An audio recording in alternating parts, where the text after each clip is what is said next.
Debt, fear, relationships, the children, your health, work. When you want to give up and you need courage to continue, take heart and stay tuned as R.J. Jackson writes her signature message of hope on your heart. You don't have to live where you're dying, and you don't have to die where you're living. Like every show of Conversations on Courage, you'll be informed, inspired, and encouraged to find the courage you need to succeed at home, work, and in your business. Get your pen and paper. You'll want to take notes. And now, your host, R.J. Jackson, the Courage Giver.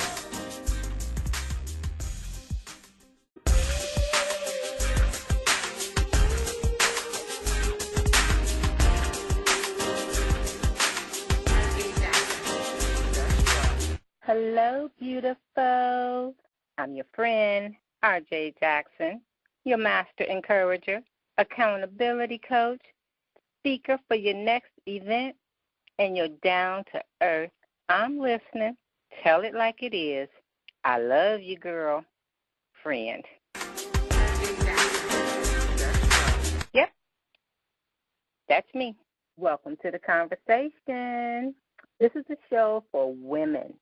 Women who dare to be bold and courageous. Women who live life unapologetically. This is a show where you can find the courage you need in order to succeed. This is episode 1 of Conversations on Courage. It's the one you'll want to listen to over and over again. It's the one you'll share with your friends. Matter of fact, go ahead. Why don't you do that right now? Why don't you show your sister friend that you care about her and you want her to succeed? Go ahead and share the show by hitting the share button right now. After all, sharing is caring. On today's show, we promise to fill your cup with courage one sip at a time. We're going to provide you with success strategies, inspiration, and purposeful conversation. What else are we going to do while we're together? Well, we're going to respond to your questions. You know, the ones you had the courage to ask out loud on our Facebook group. Girl, I'm working on it too. Oh, and by the way, if you're new and you're not a part of our group, we invite you to join us today on Facebook, where you will find a safe place to be you, authentically you, and meaningful relationships with women just like you. We'll also share in your story, and we will provide you with a life-giving experience. And, of course, before we end, we'll talk to our featured guest. This month is set aside to raise awareness for domestic violence as well as breast cancer. Now, just before we bring our guests to the table, I would love to share with you and make you aware of some very important facts about domestic violence. Did you know that every 9 seconds a woman is involved in a domestic violence dispute? 85% of domestic violence victims are women. 1/4 women nationwide will experience domestic violence between the age of 20 and 24. Domestic violence not only affects women, but it affects our children. And boys who witness domestic violence are 2 times more likely to become abusers. Here's an alarming fact. Domestic violence is the leading cause of injury to women. Now, you can combine car accidents, muggings, and even rape, and the numbers still do not match the numbers for domestic violence. Those are alarming facts, especially since love shouldn't hurt. If it's not the bruises on the body that hurt, it's the wounds of the heart and the scars of the mind. Alicia Mirza. In my book, Strands of Pearls for the Girls, I remind women, if he hits you once, he'll hit you twice. It's called abuse, not love. You see, the Bible says that love is patient, love is kind, love is not puffed up. This is the definition in which we need to use as women as a measuring stick for what love really looks like and what we deserve. Never allow a man to hit you and then translate it to love. Love is not jealous. Love does not dishonor. Because he loves you, he will honor you and treat you like a queen.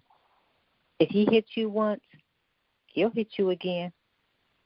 And even after he promises it will never happen again, he'll hit you again. The first time he hits you, that should be the last time that you accept that type of behavior. If he hits you, it's called abuse, not love. Love is kind, sister. If he has hit you, it's not your fault. We as women tend to think that everything is our fault. We blame everything on ourselves. If things aren't going right, it's my fault.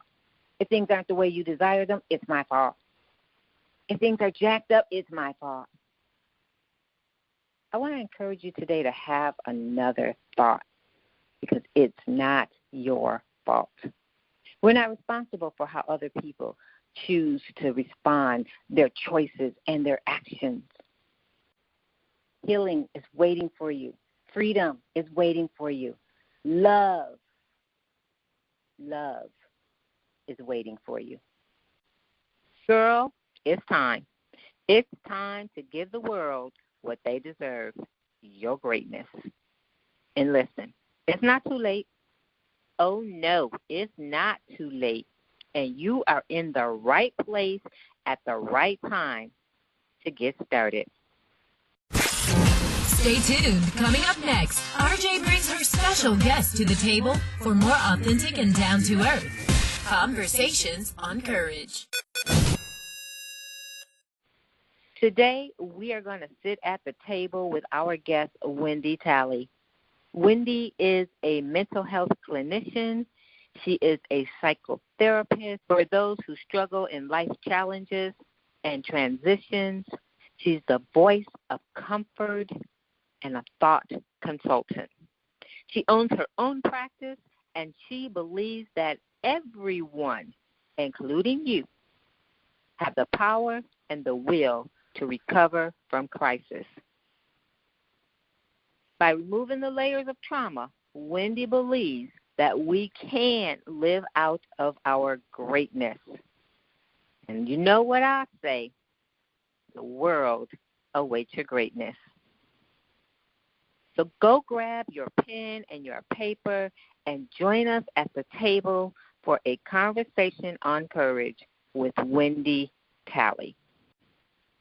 Wendy, thanks so much for being here, for taking time out of your day to join us. Thank you so much, RJ, and I truly appreciate you, and God bless you as well. I know people are excited about this opportunity to hear from you and receive words of encouragement as well as inspiration for transformation. Let's just jump right into the conversation. What's your story? How did you actually get to where you are today? Well, in this process of this journey of being here in my story, there's so many facets to that. I think I'm an onion that has so many layers, and, you know, these layers are constantly being peeled as I go through this journey of life. You know, I'm born and raised here in Los Angeles, California, So I'm a native. Yes, yes, yes. I'm excited about that. Sunny California, Los Angeles. And I'm a child. I'm the baby of 11 kids. So my mother and father had an amazing family and really loved all of their children. And with that being said, I had so many different opportunities to look at people before me to really pave the way of what am I doing right now as a therapist, as a thought consultant, as a coach, and also as a mom and a wife. And so in this journey, I have learned, so many different things about myself and having valuable people around me. So, yes. Wow, Wendy, a native? That's really unheard of nowadays, a native of California. And a big, beautiful family, 10 brothers and sisters. Well, that's so cool. Now, although my dad had 10 brothers and sisters himself, I didn't come from a large family, but I know what it's like to be a part of a large family. But what was it like for you? And what number sibling are you? Where do you fit in that number of 11? RJ, it has been a blessing to be part of such a large family. It has its challenges, as far as being closeness, connectedness, being able to, stay in touch with everyone as people grow and move on. I'm the baby of 11 children. So the oldest child, the firstborn who led the charge, crazy enough, hold your horses, okay? Her name is also Wendy. So, yes, there's two of us in the same family, in the same line of kids. There are two Wendys. Yes, I don't know what my mother was thinking. But I guess she ran out of names, or she didn't know who came first, the chicken or the egg. But, just being part of a huge family is great. And like I said, I'm the baby, so I had 10 people before me. I watched them, get older and have children and get married. Some of them divorced. Some of them had life challenges and mental health challenges, substance abuse challenges, pass on. There's my life, my family before me. I got to see what life was all about before the world was able to really show me. So it's absolutely amazing. Talking about having classroom at the house, yeah, definitely teachers. My mother and father both born from the South. My father was born in 1923 and my mother was born in 1929, excuse me. And, it's very different from an 80s baby to be raised by someone who is very senior, in parenting. And a lot of them think that, my parents were, my grandparents. Like, no, this is my mom and my dad. And they're like, huh? How'd that happen? But it was a blessing. It was a blessing to have someone be able to tell me about the history of this world and how they've seen this world turn over so many times. Wow, so many blessings and so many lessons to learn from having a large family. 2 Wendy's and 1 family. I think that's really amazing. You're listening to Conversations on Courage with your host, RJ Jackson, the Courage Giver. Quick, call your friends and invite them to listen in. So, Wendy, let me ask you a question. You learned so much from your family. You learned about relationships. You learned about life struggles. You learned what to do in certain situations. You learned how to help people. Are those the things that led you to become a therapist? If not, what made you decide to be a therapist, and what kind of therapist are you? Like I said, and having 10 people before me, I had 10 different visions. And those visions were visions that allowed me to see what it is that I wanted to do and what it is that I didn't want to do. And so, I saw my mother become such an amazing entrepreneur. Some businesses, they don't stick around for about 5 years. This woman worked from 1969 all the way, to 2010 about, when she finally, stopped working.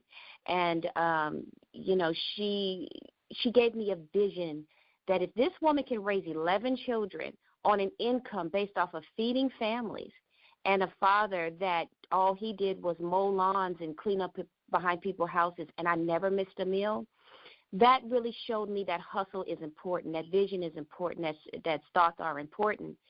And what was interesting is that I found myself very advanced in my wisdom when, I was going through school. See, a lot of my friends and my family, they had parents that were as old as my brothers and sisters. So I didn't really relate to them so much so because their vision was a little different than mine. However, I had the vision of people who've seen the world turn over. And with that, I found myself in positions all the time speaking with my friends from grade school all the way through college about concerns and things that I myself as a child, as a young adult, as a teenager, I shouldn't even be aware of. But because I've seen so many people before me and having such a large family, not only my immediate family, but my extended family from Houston, Texas to the south side of Mississippi, I had so much wisdom. And I thought, this might be something that I can do. I can help people deal with their problems. They're coming to me anyway. And instead of, therapists, we get paid monetarily. Back then I was getting paid with candy. So so they would say, let's feed Wendy some chocolate and some candy, and she'll give us an ear.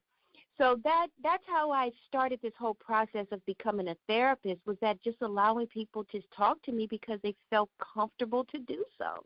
And that just blossomed into, the person that I am as a therapist right now. And, graduating from USC to get my master's degree, this is a school. RJ, listen, this is a school that was down. I grew up in South Central Los Angeles. House of Dimes taco stand was literally less than a mile away from this school. We fed the kids that went in and out on the campus, that stayed in the dorms. They loved my mother's tacos. They loved her burgers, and I would feed them. And I remember saying to her, Mom, I would love to go to that school, but I'm just not that smart. I was able to barely get through, undergrad, with a 2.7 GPA. And I'm not ashamed to even say that, because with someone like myself, I grew up with a learning disability, RJ. When I was born with a twin brother, but that twin brother is not here. But, having to be under for 10 minutes, with no oxygen to my brain, and that, that can medically cause a lot of damage, it really shifted my life. But I never allowed that to stop me. And I remember my mother telling me, we were at the taco stand. I had just got through serving some kids that was coming from USC, and they had on their backpacks and all of that. And they were walking out laughing and talking, and I dropped my head as I went behind the counter to start cleaning up. And I just remember her putting her arm on my shoulder and said, Wendy, don't let them be the image that you can't achieve. You can't achieve that. Just because you serve them, that doesn't mean you cannot be them. You can do whatever you want. You're my child. You're my child. And I just took that and ran with it. And from there, getting into the university on a wing and a prayer, and going through school and all of my challenges and going through all of those different things, I graduated, RJ. I really, really did. And I became a therapist, and I've been in mental health for the last 18 years, and it's been amazing. Wow. Wendy, you have given me so much to chew on right now. I don't know where to start. So let me just go back and start with this one question. Like, you got paid candy. What was your favorite candy?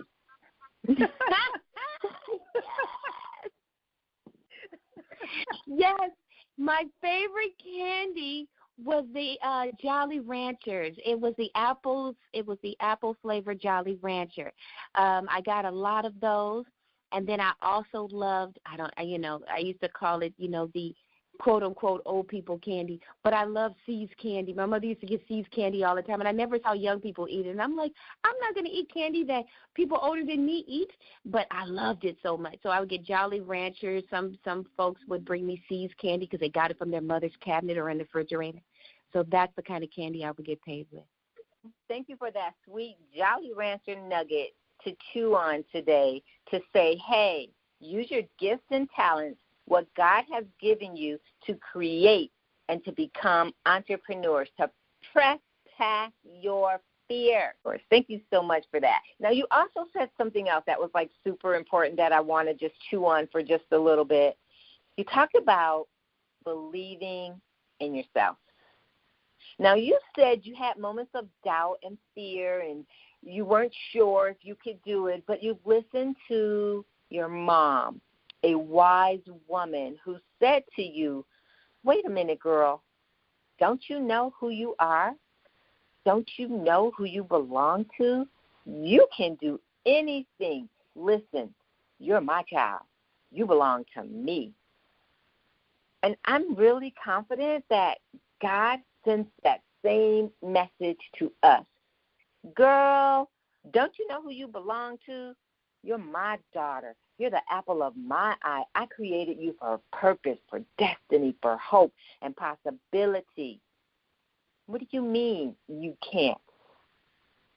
You're my daughter.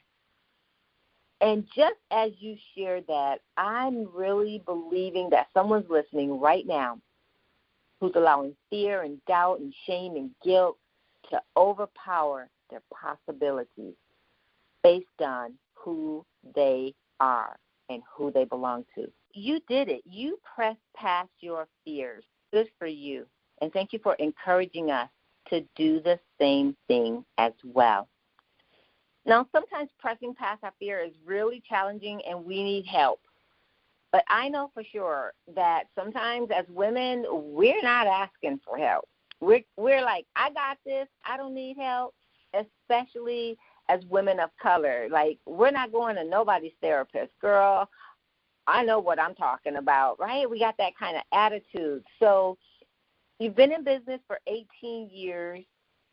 What has it been like for you serving women who, you know, sometimes have a tendency to say, I don't need no help, and especially from you, girl? Well, it has absolutely been absolutely amazing. Yes, you know, in the African-American community, in the Black culture, in the African culture, this is something that's very taboo. You know, we don't go to therapy. We go to God.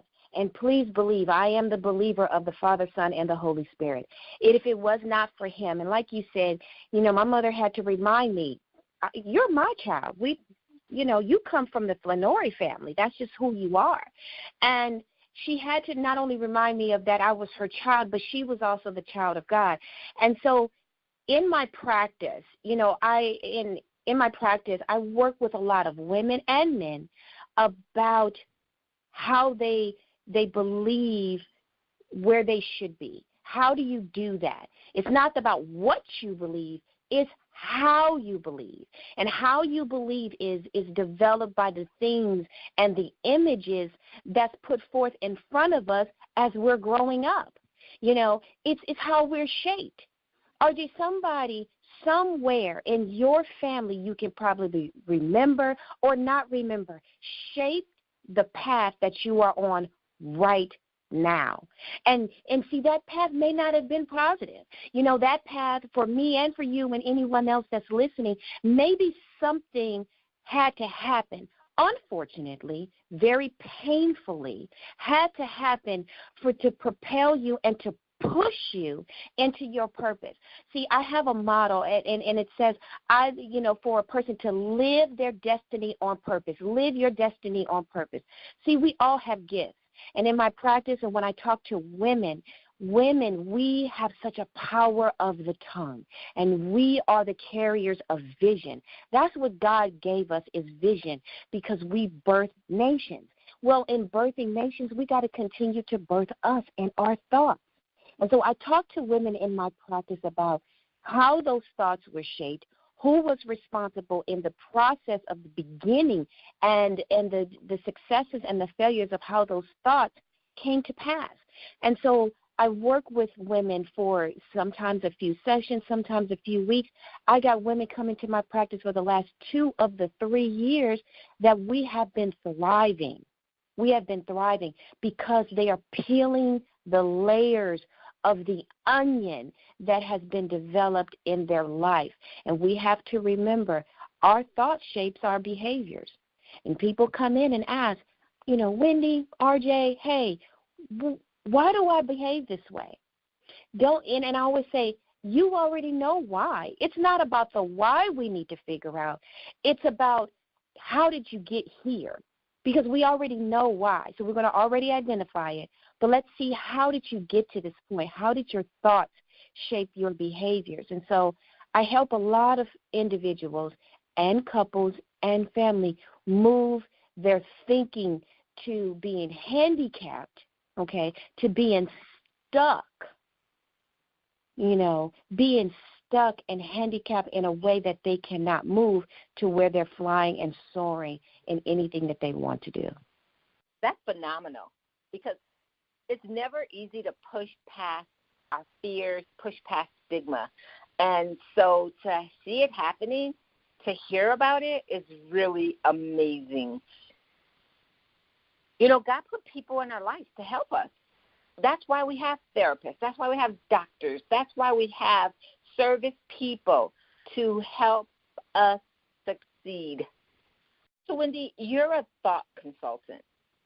Tell us what a thought consultant is and does. A lot of people ask me that question, and it all stems from what we just talked about. Folks are scared of the word therapy. They're scared of it. They're scared of mental illness. They're scared of anything that has the word mental in it. Okay? And because they don't want to be associated with something that identifies them, quote unquote, crazy or unstable.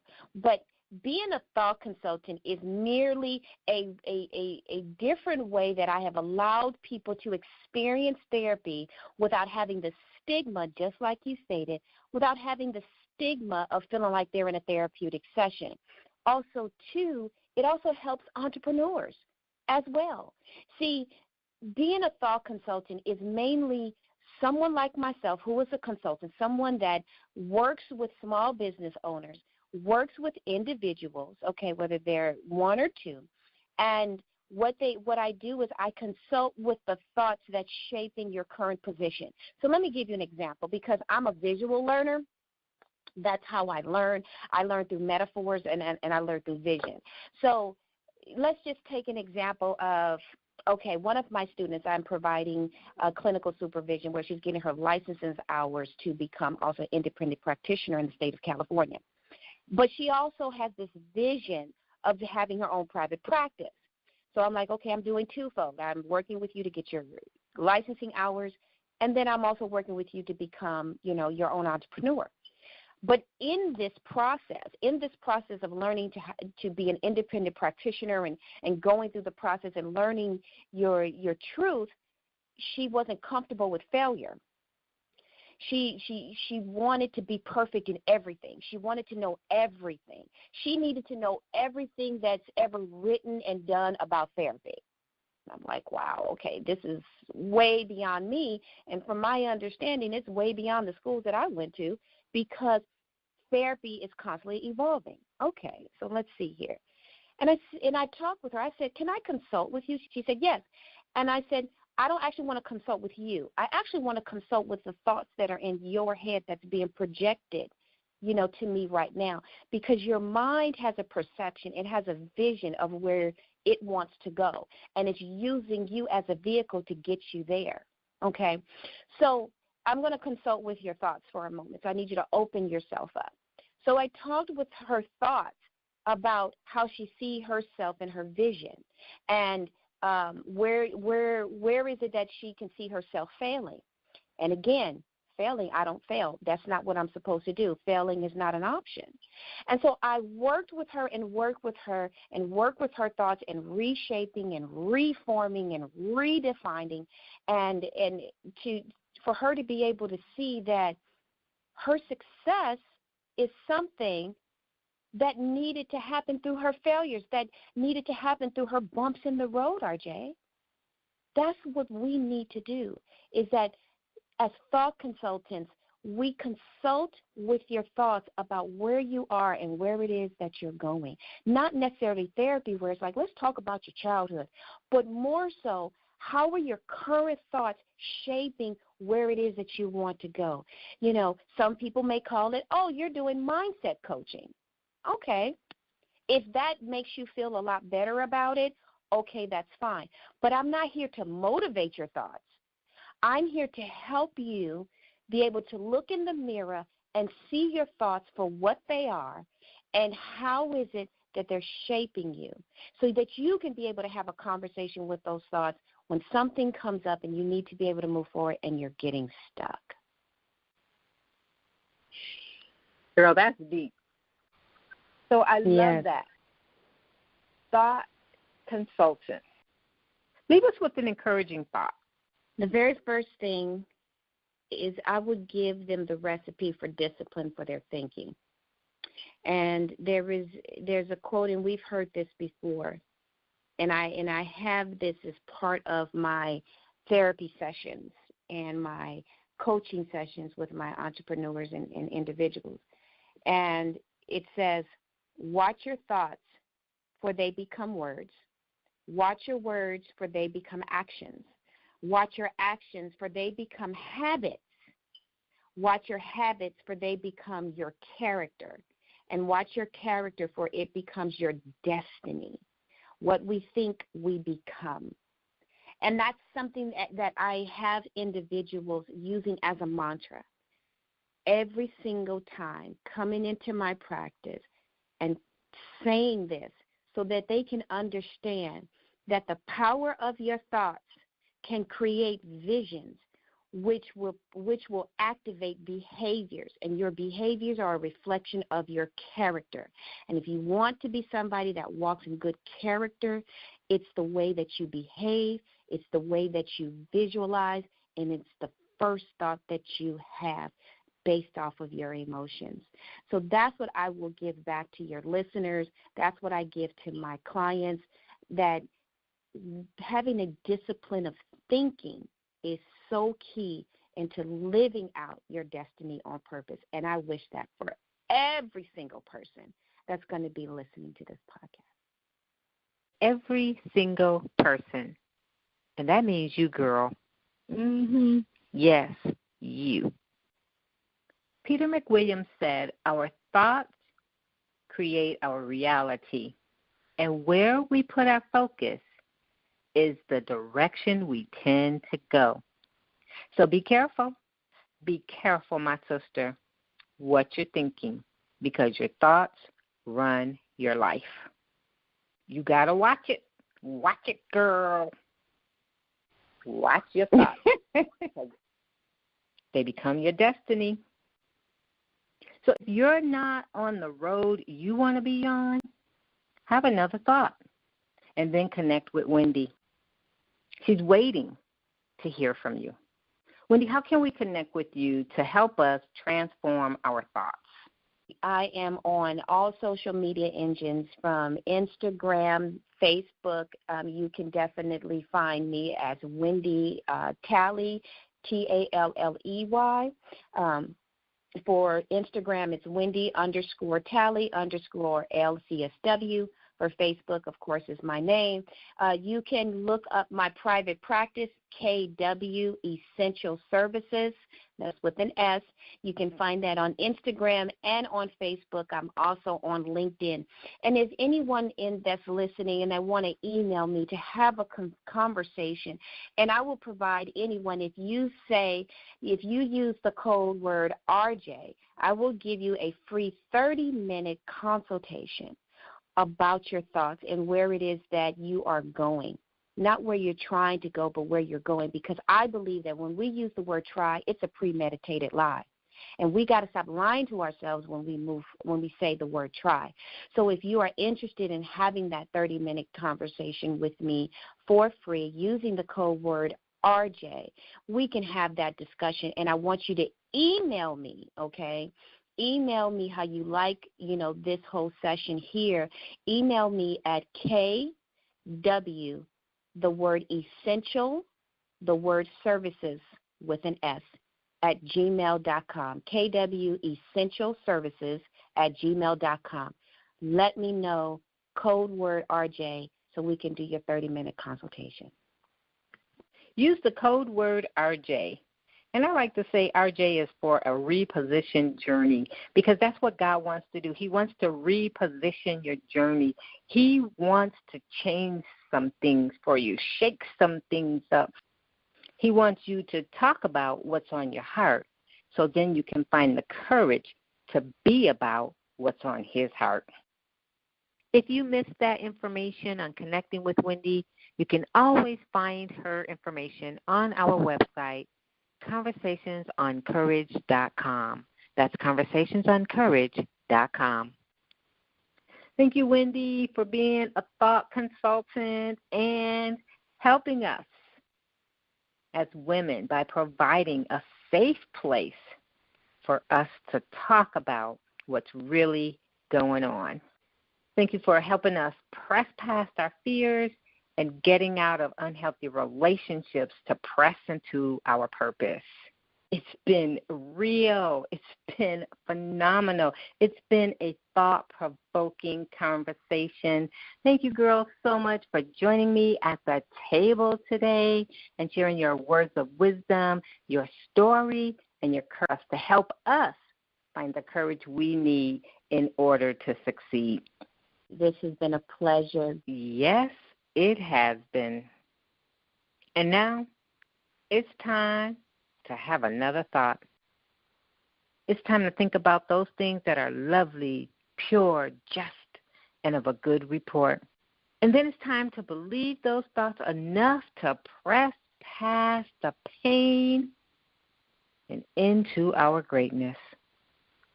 This is R.J. Jackson, the Courage Giver, and I am reminding you, girl, you don't have to live where you're dying, and you certainly don't have to die where you're living.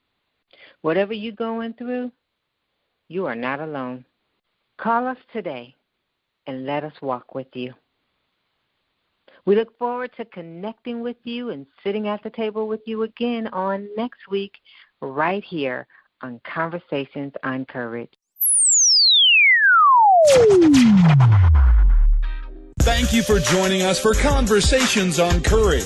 Now that you've been inspired, informed, and encouraged, it's time for you to take action.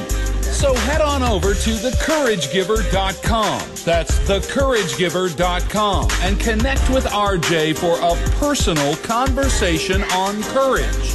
She's waiting to help you take the risk you need to succeed.